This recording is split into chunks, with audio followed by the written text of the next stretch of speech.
생명을 낳고 라는 제목으로 오늘 말씀을 나누겠습니다. 이제 마태복음이 시작하는데 마태는 누구예요? 이제 제자 중에 이제 세리. 그래서 특별히 마태복음은 누구한테 썼느냐? 사복음서가 있습니다. 근데 이제 마태복음이잖아요. 그럼 사복음서와 공간복음이라는 소리를 많이 들어보셨을 거예요. 그럼 사복음서는 뭐냐? 복음서예요. 예수님의 이야기들을 쓴 게 이제 사복음서. 그래서 뭐가 있죠? 마태, 마가, 누가, 요한복음이 있지요. 근데 공간복음은 또 뭐냐? 마태, 마가, 누가까지가 공간복음이라고 합니다. 같은 어떠한 그 시각과 관점에서 예수님의 그 사역들을 어떠한 순서와 나열에 의해서 배치를 하고 어떤 건 이야기하고 어떤 건 이야기를 안 했어요. 그래서 마태, 마가, 누가를 비교하다 보면 재미있는 게 많습니다. 그래서 신학을 하다 보면 가장 먼저 하는 것 중에 하나가 이 공간복음의 분석입니다. 어디에는 나왔고 어디에는 안 나왔어. 왜 그럴까? 이런 것부터 이제 시작하는 거죠. 근데 우리에게 이 공간복음이 있음으로써 굉장히 훌륭한 그러한 시각들을 굉장히 풍성한 이 복음서를 누리게 합니다. 근데 또 요한복음은 좀 틀려요. 그래서 우리가 작년에 봤잖아요. 요한복음 강해를 통해서 주일마다. 근데 요한복음은 굉장히 신학적 배경을 가지고 있어요. 요한이 의도적으로 예수님이 하나님이시다를 드러내기 위해서 쓴 게 요한복음이에요. 그래서 예수님이 부각돼서 나타나는 게 요한복음입니다. 그래서 요한복음 1장에 딱 들어가자마자 나타나는 게 뭐예요? 말씀이신 예수님. 그래서 태초에 하나님이 계셨고 그분이 함께 하셨어요. 누가요? 말씀이. 그래서 말씀이 가라사대 빛이 있으라 하신 거고요. 그래서 모든 만물이 말씀을 통하여서 왔다. 그래서 요한복음의 시작이 그러하고 끝까지도 계속 예수님을 나타내는 게 요한복음이에요. 예수님의 이야기가 똑같이 마태, 마가, 누가, 요한이 쓰여진 것 같은데 요한은 조금 틀립니다. 요한복음은. 근데 마태, 마가, 누가는 굉장히 공간복음적이고 굉장히 좀 이렇게 비슷하고 또한 이렇게 어떠한 관점들이 좀 있습니다. 근데 이제 특별히 마태복음은 또 오늘 누구에게 기록했느냐? 유대인들을 대상으로. 수신자가 누구예요? 유대인들이에요. 오늘 우리가 이해할 수 없는데 오늘 1장부터 우리가 그냥 자연스럽게 읽는 거잖아요. 그냥 아브라함과 다윗의 자손 예수 그리스도의 계보라. 근데 여러분 유대인들의 특성을 알면 마태복음 1장이 왜 계보인지를 알아요. 계보가 나올 수밖에 없는 거예요. 왜요? 유대인들은 굉장히 이게 중요해요. 그러니까 마태가 세리라서 유대인들에게 이 복음서를 알리고 전해야 되는데 그래서 지금 복음서를 편집하고 예수님의 이야기를 쓰는데 누가 듣기를 원했다? 유대인들이 듣기를 원했다. 그래서 1장부터 뭘 시작하느냐? 계보를 시작해야 되는 거예요. 여러분 그거 아십니까? 여기 앞에 있는 권요셉이도 계보가 있습니다. 안동권 씨입니다. 그래서 제가 정말로 안동권 씨라서 혜택을 본 게 은근히 있어요.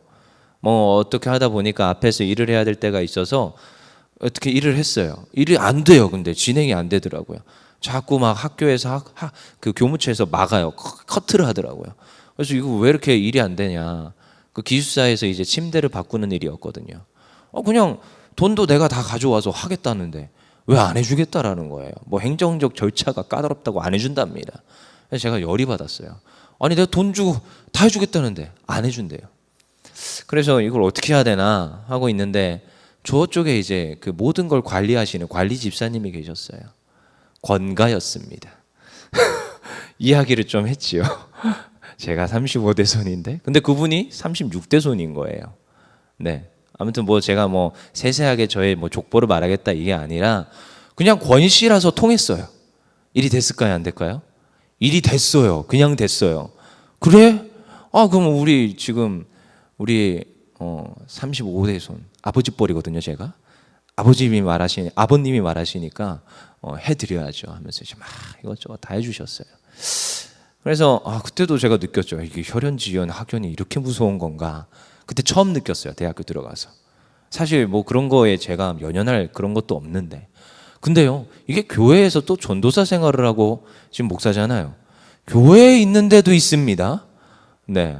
그래서 아니 본인이 권씨도 아니에요. 근데 본인 남편이 권씨랍니다. 가족이라는 거죠. 제가 가족이래요. 응? 이제 물음표인데 가족일 수 있습니다. 그래서 가족이죠. 먼 가족. 근데 여러분 이 족보가 유대인들에게 얼마나 중요한지 여러분 룻기 보십시오. 룻기 여기에도 지금 룻이 기록되어 있지만 룻기 보십시오. 족보가 굉장히 중요합니다. 그들은 그냥 알아요. 나오미가 왔는데 지금 보아스가 있는데 지금 그들이 누구의 자손인지 이미 다 안단 말이에요. 그러니까 유대인들에게 족보가 얼마나 중요한지. 그들은 그냥 딱 나타나면 너 어디서 났어? 누가 아버지야? 네 아버지 누구시니? 뭐 하셨니? 어디에서 지내셨니? 그거부터 바로 들어간단 말이에요. 그러니까 지금 마태가 족보를 기록하는 이유가 거기 있습니다. 예수님을 전해야 되는데 예수님은 족보가 이러하다 이렇게 시작하는 거죠. 이제 이해가 되시죠? 마태복음을 쓰는 배경이 여기 있습니다. 그러니까 지금 마태가 왜 족보를 이렇게 기록하나, 그리고 여기에 되게 억지스러운 부분이 몇 번 있어요. 17절에 보니까 우리 17절 읽어볼게요. 1장 17절 시작. 그런즉 모든 대수가 아브라함부터 다윗까지 14대요 다윗부터 바벨론으로부터 사로잡혀 갈 때까지 14대요 바벨론으로 사로잡혀 간 후부터 그리스도까지 14대더라 14 훌륭하지요. 무슨 맞춤이라고 하죠. 요즘 뭐 깔맞춤이라고도 하고 라임이 통일됐다고도 하는데 14 하니까 얼마나 훌륭한 하나님의 이런 섭리와 계획이 있는 것 같습니까? 근데요 여러분 이 계보를 잘 쫓다 보면 14가 아닙니다. 거짓말이에요. 거짓말. 사실 중간에 왕들이 몇몇 비어요. 지금 족보가 좀 비어요. 근데 왜 비냐? 지금 마태가 의도적으로 지금 맞추는 거예요. 의도적으로. 그러니까 살짝 일부러 말을 안 한 거죠. 그럼 이건 의도적인 거짓말 맞습니까? 사실 저는 의도적인 거짓말이라고 보는데 누구에게 복음을 전하고자? 유대인들에게 복음을 전하려고 하니까 하나님의 계획이 이만큼 크다. 이걸 보여주고 싶은 거예요. 그러니까 굉장히 의도적으로 이렇게 맞춘 겁니다. 그래서 뭐 14에 여러분 의미를 엄청 두면 안 됩니다. 사실 구약 성경을 제대로 알면 이거 새빨간 거짓말인데 이렇게 가는 거예요. 사실은. 그렇지만 유대인들이 초대 지금 이 글을 읽을 때 그들의 그 관심과 그들의 이 지금 글을 읽어가는 데 있어서 중요한 거죠. 그래서 여러분 뭐 드라마나 뭐 여러분 우리가 글을 읽다 보면 서문이 중요해요. 제일 처음이 중요해요. 처음에 얼마나 많은 사람들의 시선을 끌 수 있느냐 이게 굉장히 중요한 거거든요. 그래서 지금 의도적인 겁니다. 글을 끝까지 읽어야 되거든요. 지금 누구의 이야기를 읽어야 돼요? 예수 그리스도의 지금 그 사역과 일하심들을 읽어야 돼요. 그러니까 처음부터 관심을 사로잡는 거예요. 저도 이거 뭐 읽으면서 저거 14 뭐 신학적으로 뭐 여러 가지로 끼워 넣으려고 하는데 저는 신학적으로 이걸 끼워 넣는 게 말이 안 된다고 생각합니다. 사실은. 근데요. 그렇게 하면서 어떻게 해요? 읽어라. 그래서 여러분 성경을 읽어야 됩니다. 여러분 성경을 읽으면 사람 변합니다. 여러분 이때까지 뭐 대한민국에 있었던 수많은 이들이 말씀 듣고 바뀌었어요. 물론 앞에 있는 목회자의 말을 듣고 바뀌었다? 아니요. 하나님의 말씀의 능력이 있는 거예요. 그래서 앞에서도 성경을 읽는 거예요. 그래서 옛날에 뭐 대단한 거 없었습니다. 옛날 목사님들 제가 설교 들어보면 계속 성경 말씀만 선포해요. 성경 말씀만 선포해요. 그와 관련된 구절, 암송한 구절, 그냥 성경 말씀만 읽는데 그냥 아멘이 나오고요. 그냥 이 설교가 되더라고요. 그래서 어떻게 저분은 저렇게 많은 성경의 말씀을 암송하고 있을까? 사실 그때부터 많이 도전돼가지고 암송하려고 하는데 잘 안 됩니다. 사실 저도 안 돼요. 사실. 근데 여러분 말씀이 살게 합니다. 그러니까 말씀을 읽히게 해야 되는 것이고요. 말씀을 읽어야 되는 거예요. 그리고 마태도 그거에 집중하고 있어요. 너 지금 이거 계속 뒤에 이 예수 그리스도가 이렇게 오셨는데 그분이 나셨고 그분의 이야기가 이제 연결이 될 건데 읽어라. 의도가 보이십니까? 의도가 보이셔야 돼요. 근데 여러분 한 두 가지 정도를 우리가 또 살펴볼 수 있는데 이 지금 계보에서 몇 사람이 특이한 사람들이 나타납니다. 여러분 사실 유대인들 이 모습에서 사실 예수님이 사역하던 모습에서도 나타나요. 여자는 계수를 해요, 안 해요? 계수를 안 해요. 족보에 여자가 등장해야 돼요, 안 해야 돼요? 원래는 안 해요. 여러분 대한민국에도 원래는 안 합니다. 대한민국이 아니라 조선 땅에서도 원래는 족보상 여자 이름이 들어가지가 않아요. 근데 오늘 마태복음을 보니까 여자 이름들이 들어갑니다. 누가 나와요? 라합. 여러분 보이십니까? 기생 라합. 그 다음에 또 누가 보여요? 룻 보이십니까? 5절에 보니까 룻. 그리고 6절에 보니까 우리아의 아내 보이십니까? 특이한 이름들이 갑자기 등장을 하죠. 이런 인물들이 등장을 해요. 여러분 계보의 위기가 있었어요. 그때마다. 그래서 사실 룻기도 우리가 자세히 보시다 보면 그 계보를 끌고 가시고 이 지금 예수님의 자손을 주시겠다고 언약을 성취하시는 하나님을 우리가 보게 되거든요. 그러니까 지금 무엇이에요? 지금 이 여인들의 그 지금 중간중간 개입의 그 계보의 연결들을 우리가 보게 되지요. 여러분 어쩌면 유대인들은 이런 것들에서 반감을 일으킬 수도 있겠지만 여러분 유대인들이 보아스 이야기, 룻의 이야기를 모를까요? 알 수밖에 없습니다. 이때 사실 족보가 끊어져야 되는데 지금 보아스가 통하여서 지금 이 계대가 연결이 되고 있다라는 것을 그들은요, 그들끼리 그들이 엄청 큰 민족이 아니란 말이에요. 작은 민족이란 말이에요. 그 에피소드와 이야기들 이미 다 알고 있어요. 그때마다 끊어질 수밖에 없지만 연결해 가시는 하나님. 다윗 너무 잘 알죠. 그렇지만 다윗의 치부입니다. 우리아의 아내를 통한 자녀. 지금 솔로몬을 기록하고 있지만 여러분 어쩌보면 그게 치부이지만 하나님께서는 그를 통하여서 무슨 일을 하세요? 하나님의 일을 해나가신다는 거예요. 여러분 계보 속에서 살아 숨쉬는 하나님의 일하심을 우리는 느낄 수 있어야 되고 읽을 수 있어야 됩니다. 마침 마태복음 들어오기 전에 왕들의 역사를 봤습니다. 왕들이 잘나가지고 그들의 그 계보가 연결되는 게 아닙니다. 왕들이 훌륭해가지고 지금 유다 왕국이 연결되는 게 아니에요. 이미 진작에 멸망해도 멸망했어야 됐어요. 그렇지만 하나님께서 다윗에게 한 약속을 성취하고자 하나님께서 이미 아브라함과 이삭에게 약속한 그 약속을 성취하고자 하나님이 그 말씀을 이어가시는 거예요. 여러분 이게 우리에게 소망이 되십니다. 이번 주에도 차준희 교수님이 말씀을 선포하시면서 참 깊이 와닿았던 말씀들이 있는데 그렇습니다. 하나님이 긍휼이 일어나야 돼요. 여러분 우리의 관심은 하나님이 어떤 마음을 먹으실까 이게 지금 관심이어야 됩니다. 사실 우리 인간들이 착각하는 게 있습니다.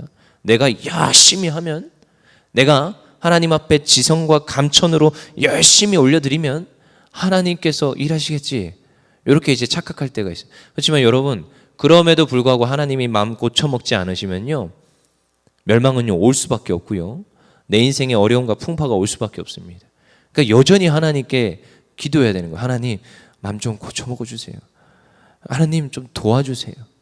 그러니까 하나님의 마음에 지금 변화가 있으실지 그걸 우리가 열심으로써 우리가 구해야 되는 거예요. 그래서 오늘도요 우리가요 보아야 될 게 무엇이냐, 하나님께서 이 모든 것을 끌고 가신다. 그래서 하나님의 긍휼하심이 이 계보 속에도 녹아 있구나. 근데 여러분 또다시 하나 더 볼 수 있는 게 무엇이냐, 여기 1장에 보면 누가 누구를 낳고 그렇게 자주 나옵니다.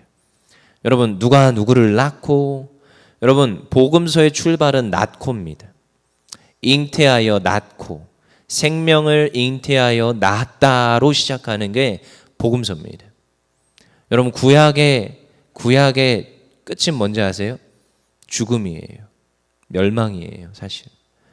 여러분 그래서 사실 이 지금 구약과 신약의 분기점인 이 마태복음 1장에서 저는 가장 핵심적인 키워드가 낳고라고 생각합니다.